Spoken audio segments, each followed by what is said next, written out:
ልባችሁ እንዳይደነግጥ ግን አንድ ነገር ላሳያችሁ ነው።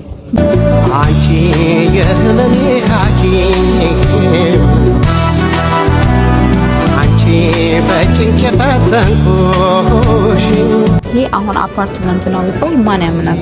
እንደው በአፓርትመንት ደረጃ እንደዛ አይነት ቤት አይቻለሁኝ እንትን ሪል ስቴት የምትሉ ከሆነ እስቲ ኮመንት ላይ ያስቀምጡልኝ። በጣም የሚያምር እጅግ ዘመናዊ ሌክዠሪ የሆነ ቤት ነው አሁን እያሳያችሁ ያለሁት። ባለ 3 መኝታ በረንዳው ራሱ በጣም እኮ ነው የሚያምረው። በእናታችሁ ከቤቱ ከበረንዳው ካቀማመጡ ከዲዛይኑ ምን ቀረ የሚባልለት ቤት ነው።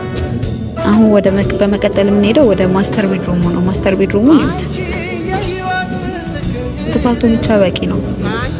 እንዳደነግጡ እንግዲህ ተረጋግታችሁ እዩት። በጣም ነው የሚያምረው። ሀገራችን ውስጥ ነው ያለው። በነገራችን ላይ ይሄ ቤት በሀገራችን የተሰራ ነው።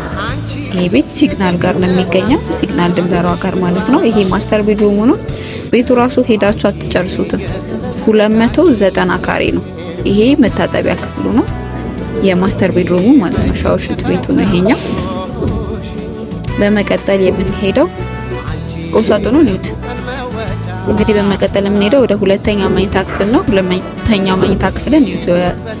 በኩር ልጅ ወይንም ደግሞ የመጀመሪያ ልጅ የሚተኛበት ማለት ነው። የራሱ ይሄም እንደዛው ባልከኒ ያለው። አብዛኛው ቤት እያንዳንዱ በሚባል ደረጃ የራሱ ባልከኒ ወይም በረንዳ አላቸው ቤቶቹ ማለት ነው። በመቀጠል የምንሄደው እንግዲህ የጋራ መታጠቢያ ወይም ኮመን ባዝሩሙ በኋላ እናየዋለን። ይሄ የልጆች መኝታ ክፍል ነው። እንግዲህ የልጆች መኝታ ክፍሉ እንደ ልጆች መኝታ ክፍል ሰፋ ተደርጎ የተሰራ ቢሯሯጡበት በጣም ሰፊ የሆነ መኝታ ክፍል ነው። ይሄ እንግዲህ የጋራ መታጠቢያ ክፍል ወይም ደግሞ ኮመን ባዝሩማችን ማለት ነው።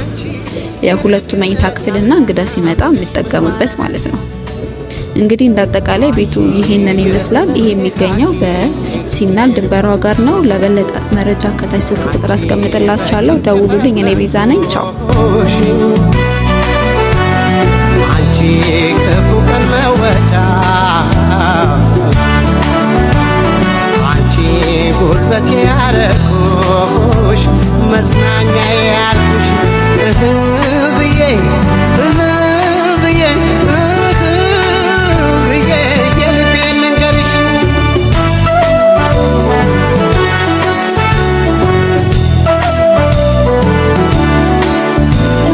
አንቺ የሕይወት ምስክር፣ አንቺ የሔዋን ጉልበታም፣ አንቺ